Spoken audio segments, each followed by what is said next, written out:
What if I told you that if you live in Lusaka, then chances are high you've probably ingested vegetables grown with sewer water? I'm sure you don't like the sound of that, right? But this conversation today, it brings into focus this reality. Welcome back to the Cyper podcast. My name is Mukosha and I'll be your host today.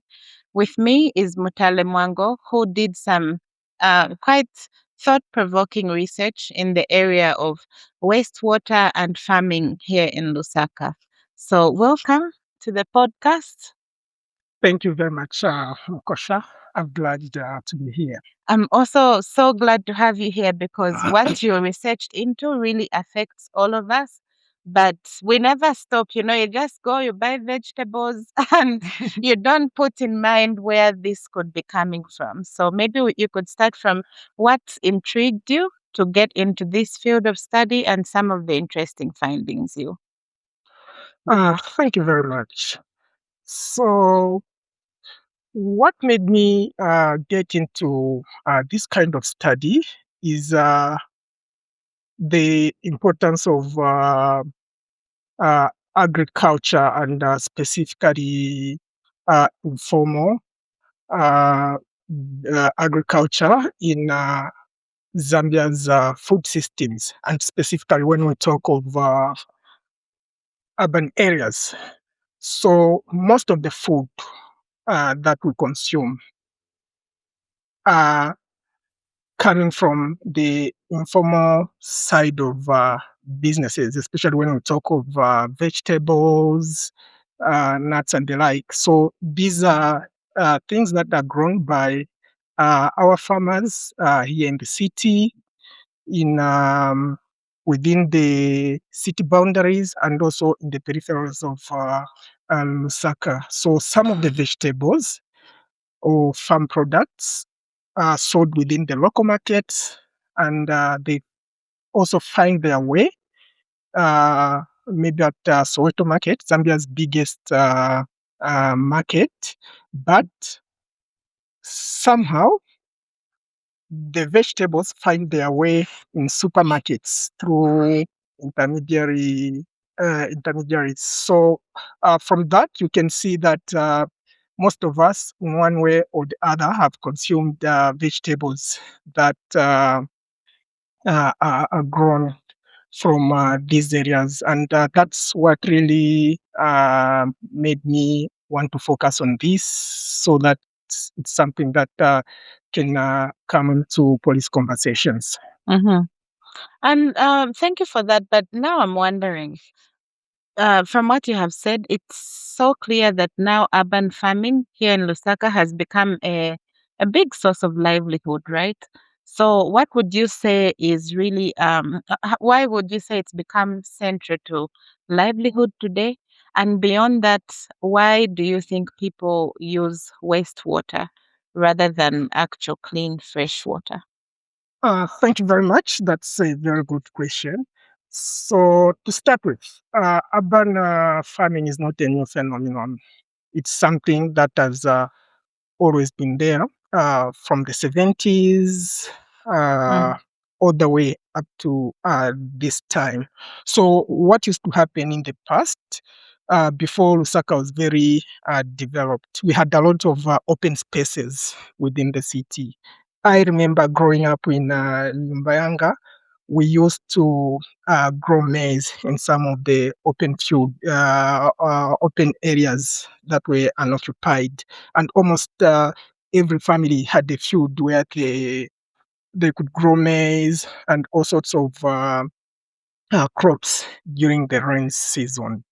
However, there has been a change over the years because urbanization is increasing. Urbanization is increasing at an alarming rate. A lot of people have come into the cities, and we no longer have space that mhm, was there in the past.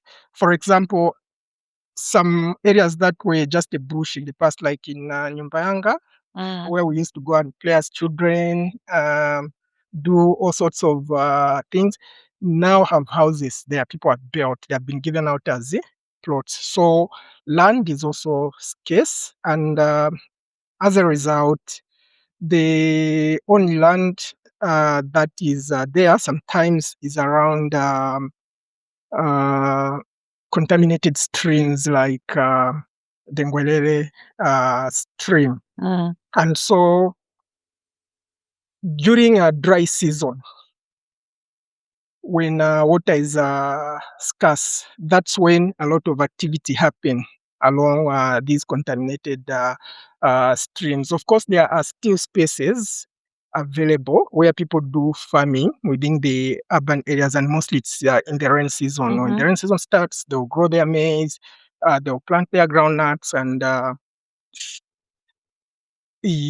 work from there, enjoy their food through doing that urban farming. But then during the dry season, water is mostly available along these sewer systems, because you may want to know that for most people in Lusaka, especially those in high density areas and in peri-urban areas, they do not have readily available clean water. And then there is also high unemployment, and people need to eat. So wastewater provides a means to a livelihood. It also provides a means to it's cheap source of food. Because people can grow food, eat, and sell to earn themselves an income. So from the literature that I was able to synthesize, and this is not something just peculiar to Lusaka. It's happening in most of the cities in Africa. And so access to wastewater is as a result of exclusion from the formal systems where people can be provided with clean water to do their businesses. So in peri-urban areas, those who live close to streams, for example, the Ngwelele stream, which I really used as a case study in my work. So those closer to the stream have access to the water, and they'll use it to do the farming, and also ensure that they act as gatekeepers to maybe some who may be interested from far areas, and we'll have to first talk to. So they even have to protect that sewer, the wastewater. Yeah, definitely, it has to be protected because they protect their interests, because them being closer to the stream makes them feel like they own it. And so whoever wants to use it would first have to go out through them. So this is how access to this wastewater is sometimes managed. Yes. And I don't know how true this is, but I'll give you a personal story, right? So one day I'm on a morning walk, and then I hear a lady on the phone. Like, you can tell this is someone who is in a hurry on a business venture, and then they're talking to someone somewhere, and then they're like, good morning. I hope the vegetables have not finished in the sewage there. I'm coming to buy, you know. I thought I got concerned to hear that. I'm like, okay, vegetables in the sewage, and I'm thinking, have I consumed these myself? Like, what's going on? You know? And how widespread would you say is this problem? This problem is widespread, very widespread, and the chance that all of us have actually consumed these vegetables is very high. Like I said earlier, these vegetables are sold within our local communities. People also come to order and sell to take them to Soweto market. and Soweto Market supplies to the entire city and surrounding districts. Then the vegetables from Soweto Market also find their way sometimes in the supermarkets, because I may have a supply contract to a supermarket. I'll go and order my vegetables from Soweto, and then I'll supply to the supermarkets. So all of us have had probably one or the other consumed these vegetables. But I think I'm not here to condemn the farmers who are doing this farming in the city. I realize that it's an issue to do with livelihoods. People want to make some income to feed their families, take their children to school, and jobs are scarce. And because jobs are scarce, people need to eat. They need to find where to they can earn some income. However, there is also a public health concern. And that was my next question, because I'm thinking, okay, we are not condemning. We understand there's no space in Lusaka. The people don't have access to the water. But what are the health risks associated with actually consuming these vegetables grown with wastewater? Yes, so there are a lot of health risks associated with consuming these vegetables.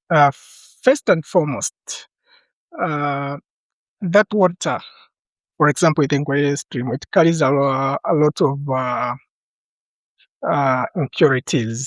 So you have fecal matter coming from some of the sewer water that are brought there through the drainages, for example, connecting Minwood Kwamwena and the sewer ponds that are somewhere around Chamba Valley, Kaunda Square area there. So that sewer water comes into the drainages and is then taken into Ngwerere stream. But then also, Ngwerere stream stretches about 41 kilometers, 42 kilometers from somewhere from around town, and passes through a lot of high density areas carrying household waste and industrial waste. So is it the same one which passes through garden Yes, compound? it's the same one. Yes, yeah.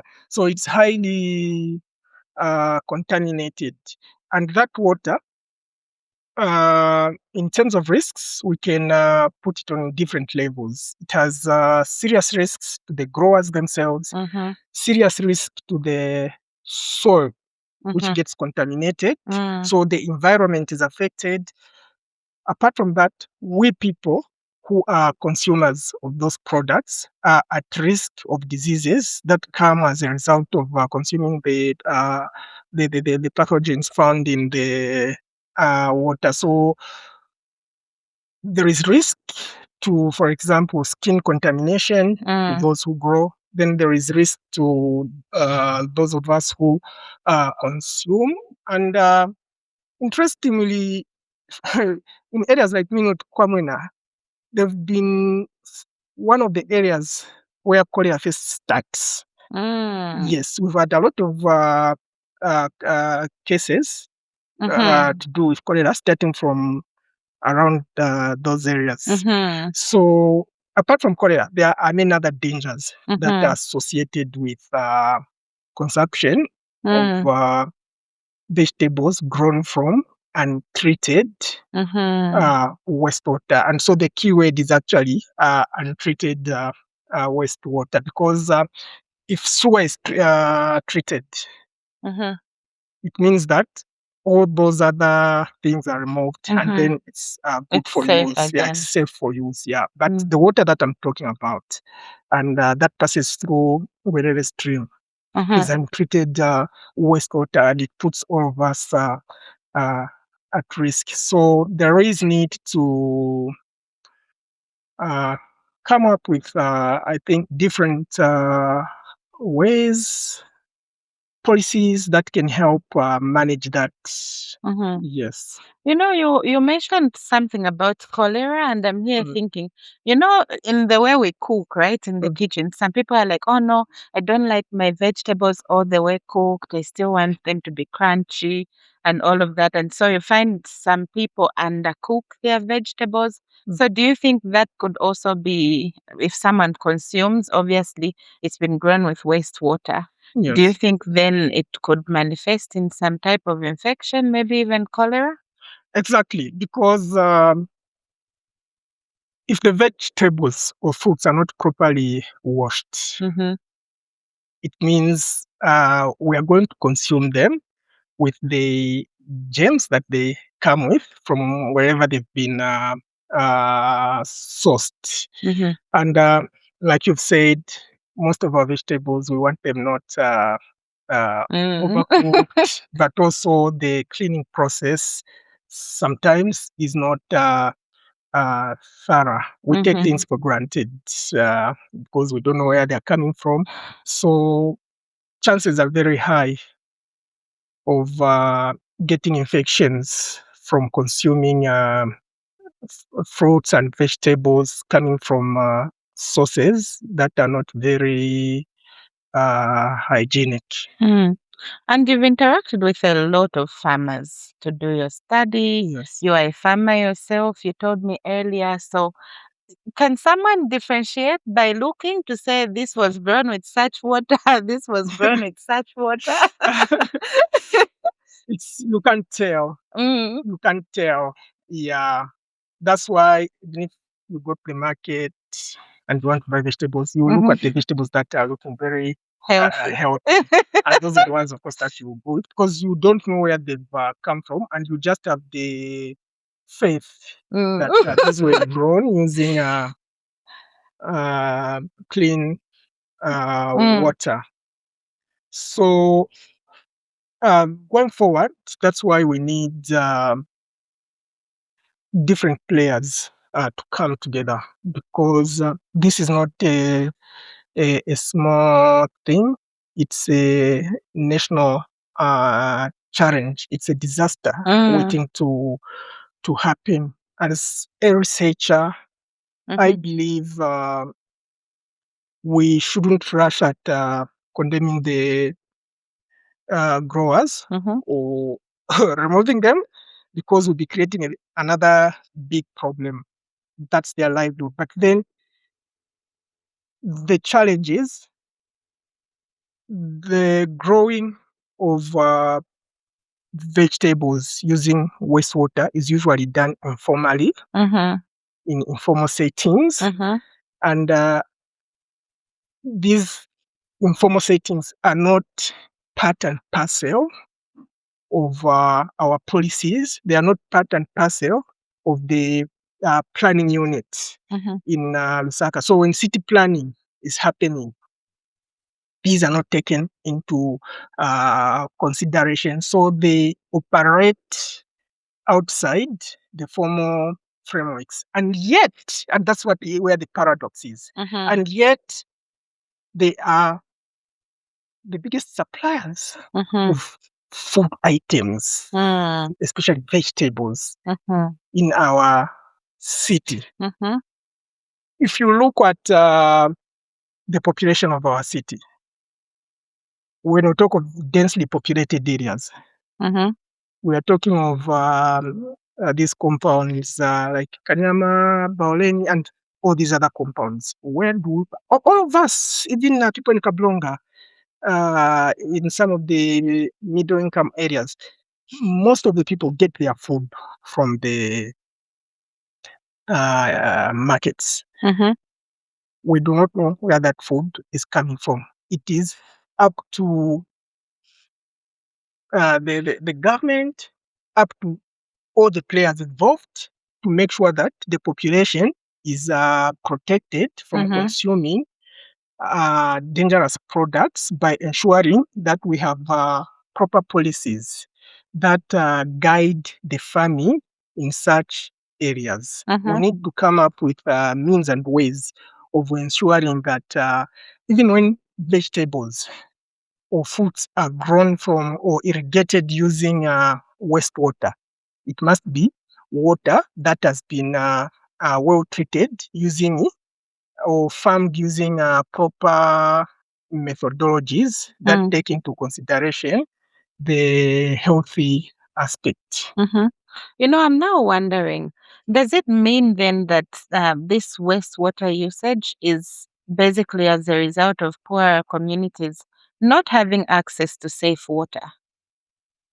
Um, Partly, yes. And that is where the um, political economy of wastewater use comes in. Mm-hmm. It's an issue to do with inclusion and exclusion. Mm-hmm. Most of those who participate in the growing of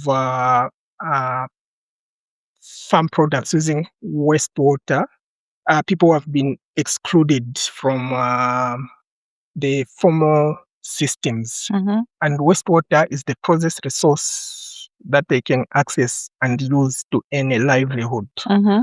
And so, this being a problem, and yet a solution also in terms of creation of employment, in terms of access to food, entails that we need to uh, work collaboratively, the local authority, the communities themselves, Mm-hmm. NGOs around this subject, and government in general Mm. to ensure that we promote farming practices Mm-hmm. that are going to help the growers, but also protect the public from the consumption Mm-hmm. of contaminated foodstuffs. Mm-hmm. So we need to come up with programs such as raising awareness among Mm-hmm. the growers in terms of the dangers of wastewater. And then when we raise that awareness, we need to also introduce them to safe ways of farming using that water. What are some of the cheaper means, for example, that can be used to treat that water Mm-hmm. before it can be used for irrigation? Interestingly, in some of the works I I read Mm. around urban agriculture using wastewater in Mm-hmm. Africa, some farmers reported using filtering water using some simple means before they could use it for irrigation. Others Mm. said they could wait for it to settle down, Mm. before they can use it for And they think irrigation. that all the And yes, germs and they think have that all the germs magically have been gone away. gone away or something like that, Mm. yeah, which is not the case. Mm-hmm. So this is something that needs everyone to be on board, because some of the diseases we are suffering Mm-hmm. from as a nation today, we may not know their genesis. Mm. Probably the source may be what we are What discussing. we're eating. Yes, Mm. there are a lot of unexplained diseases today. Mm-hmm. Some of the issues may be coming from what we are just discussing, Mm. the source of the food that Mm-hmm. we consume. So we need to protect livelihoods. We Mm-hmm. need to protect the health of the consumers. We need to meet Mm. halfway and see what can be done to help everyone. Which brings me now to my next question. Who is responsible for regulating this particular space? Is it the local authorities? Is it health bodies? Like, who is responsible? Because I don't think it's something which has just started today. It's been ongoing and expanding. Uh-huh. So, who is responsible? So the local authority are responsible for these types of activities in the communities. They have different regulations that Uh-huh. they should rely upon, like the Public Health Act and other pieces that they can rely on to enforce these issues. But also, we have government institutions like the is it called the Zambia Bureau of Standards? Mhm. Or yes. Yes. How often do they check the products Mhm. that are in different supermarkets? I don't know. Maybe they go to big supermarkets like Mm. the big names Mhm. that we have, the chain stores, Mhm. big names in the chain Mm. stores. But how often do they check that the vegetables found, for example, in some of even the small supermarkets Mm. or even the big supermarkets are safe to consume? We have Zema, which takes Mm. care of the environment. Environment. What is their role in all this? We have community structures. Mhm. Myself, I'm actually the chairperson of the Kwamwena Homeowners Association, Minot Kwamwena Homeowners Association. I live in Minot Mm. Kwamwena. And our association plays a critical role in the governance issues within Minot Kwamwena. And that includes trying to provide oversight over some of the spaces that are Mm. being used, like, for example, for farming. How are drainages being used? Why are people, for example, diverting water from the sewer drainages into unoccupied space and do the farming there? We've Mm. had interactions with, for example, Minute Properties, who are the private owners of Minute Kwamwena, just to discuss. We've written to them talking about empty spaces, because these empty spaces, Mhm. when they remain like that, then people access them and they do the farming there. So what I'm trying to point out is that there are different players who are supposed to be involved in the management of these wastewater facilities, Mhm. but the primary authorities who are supposed to ensure that there is law and order, of course, are the local Mhm. authority, because Mhm. they have all those bylaws, all those acts Mhm. that they should rely upon to bring sanity Mhm. in this area. But Mhm. all in all, like I have already stated, this is not about chasing people out of where Mhm. they are working from. Remember, we have a very big challenge in the third world in Yes. Africa. Mhm. Over, is it 70% of Mhm. the people, for example, in Zambia, about 7% operate in the informal sector. Mhm. They operate in the informal sector. That's where they find their Mhm. livelihoods.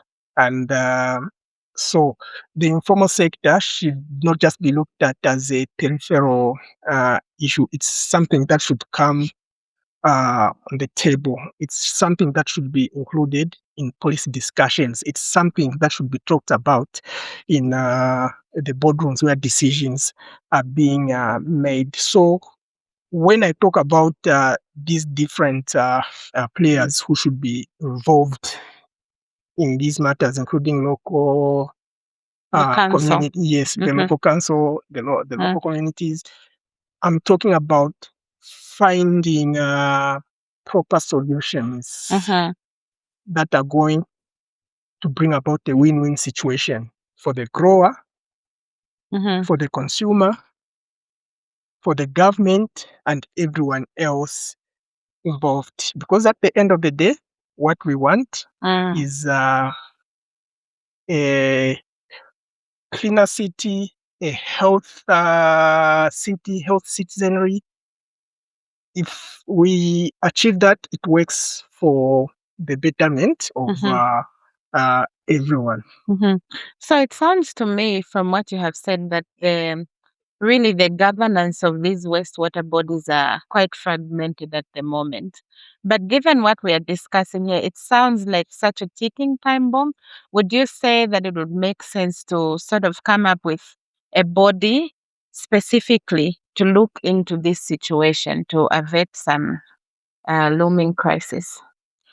Exactly. This is a ticking time bomb, and something has to be done as Mm-hmm. soon as uh, possible.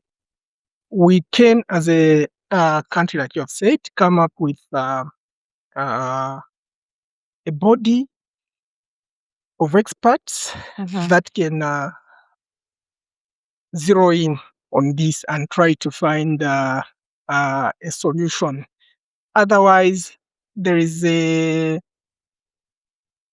serious time bomb, like you've said, it's ticking. And unless we act as Mm-hmm. a country, this is a very big problem. Like I said, I'm not a medical person or a natural scientist, but it's common knowledge that Mm. there are diseases that are associated with Mm-hmm. consuming contaminated food stuff, and probably that's Mm-hmm. something that can also help explain some of the diseases that we are suffering from Mm-hmm. as people in this country. It's something that may be coming from what we are eating, and because we are not good at research Mm-hmm. as a country, Well, at we least haven't. you did some research. You Yes, brought this. Now we are exactly. aware that there's We need something to like. invest a lot, yeah, in Mm-hmm. that type of research to ensure that we have knowledge that is going to um, inform policies. Mm-hmm. And then enforcement should be also be there. There are a lot of pieces of registration that should guide these things, but they are rarely enforced Mm. because at the same time the enforcers are feeling sorry for these people Mm. who are the growers. They wouldn't just want to come and chase them. But at the same time, there is some negligence that has to do with public health. So we cannot continue like that as a country. We really need to uh, come down on this and ensure that we come up with proper structures, legislation, and also some sort of enforcement that are going to ensure that residents, people, are not subjected to consuming contaminated food, but also that the farmers do not lose out in terms of their Mm-hmm. livelihoods. And when we let's talk about the current public health interventions, Mhm. right?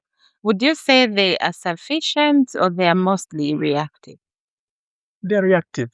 They're Mm-hmm. very reactive. I will give you an example of what happened a few. Was it 2 months ago? Mm. If I remember very well, when we had a few cholera cases reported Mm-hmm. around the Gwerere Mm-hmm. area. It was only after that came out in the news Mm-hmm. that, for example, the Chongo Local Authority and other stakeholders Mm-hmm. came on board and started to try and find solutions in managing what was coming out. So we are not proactive. Even the local community in Kwamwena, we became reactive after getting scared to say we may Mm-hmm. uh, get this embarrassing disease and find ourselves at some shelter somewhere. Mm. And that's when, Oh, at because Heroes Stadium. yes, at Hero Stadium, yes. Mm. And so that's how people now started reacting. But that's not the way to do things. We need to be proactive. Mm-hmm. Health is a very important matter. And for us to be able to win the war against disease, we need to be proactive. We need to put in measures that prevent certain things from even happening. And that proactivity starts with coming up with ways and means of ensuring that this untreated wastewater is Mm. not used for farming. So if it's not used for farming, how then are we going to help those farmers? It would be through training, Awareness. There's a lot of, I think, simple technologies around that can be utilized, equip the farmers so that they're able to do the right thing, maintain their businesses, have their incomes, but also protect the livelihoods of the consumers. So are you saying then that it's very possible here in Lusaka to introduce safe usage of wastewater? Yes, it's very possible, but we need to invest in that. It's very much possible, but we need to invest in that through training. That's training of the farmers, sensitization of the communities, and also ensuring that our statutory bodies like ZABs are doing the work proactively that they're supposed to do. Yeah. So if we had policymakers listening to this conversation today, what reform would you advise them to make as a matter of priority? From where I'm coming from, and as a researcher in urban studies and informalities, I would start by saying that they need to bring the informal sector on the table. They should stop treating the informal sector as something outside the main stay of the economy. Informal food systems are very critical to urban livelihoods. Most of the food that we consume come from the informal sector, and yet it is treated as trash. And yet it is not given the importance that it deserves. So first things first, we must start by recognizing that the informal sector is a very important part of our being as a nation. The food that we eat comes from the informal sector. It is grown by the informal sector. It is distributed by the informal sector. The value chain around that is almost entirely informal. So this should find their way into the policy framework governing how things are done in the country. They need to be given the attention that the sector deserves. And what lessons can Zambia draw from other African nations facing such a crisis? Yes, so there are quite a number of lessons that can be drawn from other nations facing a similar crisis. And the first one is that we need to appreciate the importance of that's a major thing, and I keep repeating on it. We need to appreciate the importance of the informal sector. Earlier studies, for example, from the 1970s, have always viewed the informal sector as something that will always pass away after some time.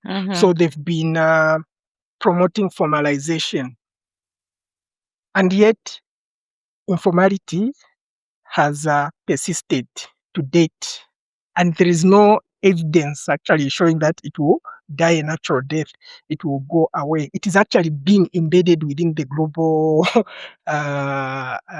systems. So we need to learn from countries. For example, I know in South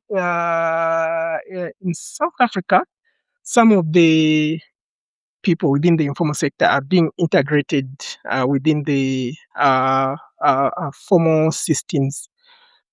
They are finding ways and means in which to ensure that they are part of the value chains, and that is something that we need to see if we can also learn from as a country.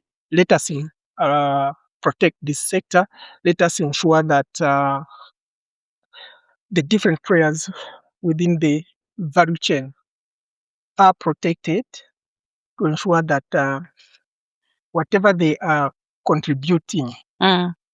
to the larger space in the country is safe, whilst we are also protecting their means of livelihood.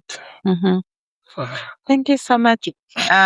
So at this point, I have like a final thought, right? Is it illegal for someone to cultivate using this wastewater? yes, it's illegal. That's why I think Did you say it's legal or no, illegal? illegal. It's illegal. Yes, it's not used to. It's not allowed Okay. to use untreated wastewater into irrigation and going across. But these Mm. are things that are happening. One, there is no enforcement. Mm. Two, people are doing it because they have nothing else to to do. So they use the resources that are within their reach. Mm. And the resources that is within their reach is the land, it is wastewater. Mm-hmm. So what are we going to do then? Let's farm, produce products, let's sell. Mm-hmm. By doing that, they are improving access to food in the city. They are improving incomes in their households, but they are causing a public health challenge. Mm-hmm. Then, with all that, the institutions that are supposed to enforce the laws are also not doing that. And that's why this practice is widespread. And as a researcher, what I'm saying is there is this problem caused by various factors, such as lack of employment, such as lack of access to clean water sources. Mm-hmm. How do we deal with this challenge? For me, criminalizing it isn't a solution. It will Mm. create just a bigger problem from what is already happening. So criminalizing the issue isn't a challenge. Empowering the growers to ensure that they do the right thing, Mm-hmm. I think is the solution. Mm-hmm. And how do we empower the growers? We empower them through uh, different trainings of handling wastewater. We ensure that probably they have access to what do you call it, extension services Mm-hmm. from the Ministry of Agriculture, because these urban farmers do not have access to extension services. Why? Because they operate outside the realm of what is considered formal. And yet, the informal is a very important sector in terms of contribution to food access, in terms of provision of extra incomes to these families. So, if we can have, for example, extension officers coming in, helping these people, trainings done on how to manage wastewater and use it for farming. For example, the use of protective clothing Mm-hmm. is very important because that water has a lot of chemicals and all other impurities in it. And they just do it with bare hands, with just their clothes like this. Mm. Yeah, so that. And on that point, you've interacted with these farmers. Mhm. Have they reported cases of illness, such diseases? Um, no, Mm-hmm. no, not something that. Or maybe they are unable to really correlate. Yes, that's the thing. I think they do not correlate. Mm-hmm. They are engaging into farming and Mm. some of the diseases Mm-hmm. that they might have suffered from. And that's something that experts need to Mm-hmm. come in and Investigate. investigate, yes, and Mm-hmm. help, because farming using wastewater is quite widespread. Mm-hmm. Like I said earlier, for example, the Ngwerere stream covers an area of about 41 42 kilometers Mm-hmm. from Lusaka to Chongwe. It's a tributary to Mm. Chongwe Mm. River. Mm-hmm. And also there now, Chongwe River, there is a lot of farming that that happens there Mm. within Chongwe, vegetable gardening. So you can see how widespread Sounds like we are cooked in Lusaka. this is. Exactly, yes. So we really need to think through this as a country and ensure that some sanity is brought in this sector. And when I say some sanity is brought in the sector, I do not mean criminalizing Mm-hmm. the sector, but ensuring that we become proactive, uh, engage the farmers, know what they are doing, Mm-hmm. train them, uh, tell them the importance of having protective clothing, the importance of using treated wastewater, and so on and so forth. There may be other actions that can be taken to Mm-hmm. help them that I may not know of personally, but Mm-hmm. we need to work. That's why it needs a multidisciplinary Mm-hmm. approach, so that at the end of the day, the farmers benefit from the different experts on how Mm-hmm. best they can do their work. Mm-hmm. Yes, and probably we may need even to do even a survey, some sort of census to understand Mm-hmm. who is into this business and the like. Yes. And then from there, you can bring people together Mm-hmm. and begin to work with them. They can even form an association now Mm-hmm. as maybe wastewater growers and the like, Mm-hmm. and try to find means and ways of accessing help. Mm-hmm. Uh-huh. Thank you so much. I don't know if you have any final thoughts as we come to a close. Yes, thank you very much. So as we close, I think going forward, one thing I identified was that women Mm-hmm. women are the biggest players when it comes to urban agriculture. Ah. Yes, they are in the majority. They are the people who work in these areas, and mostly, I'm sure they're the people who are also very much exposed to Mm-hmm. the dangers. You're in the majority working, and you are Mm-hmm. exposed. So we may need even more studies that will look at the gender lens of Mm-hmm. this type of agriculture Mm-hmm. in Lusaka, but also the use of young people is Mm-hmm. quite widespread. They are involved in these farms. You find women, for example, children on their backs, Mm. tilling the land, Mm. watering the vegetables. Mm-hmm.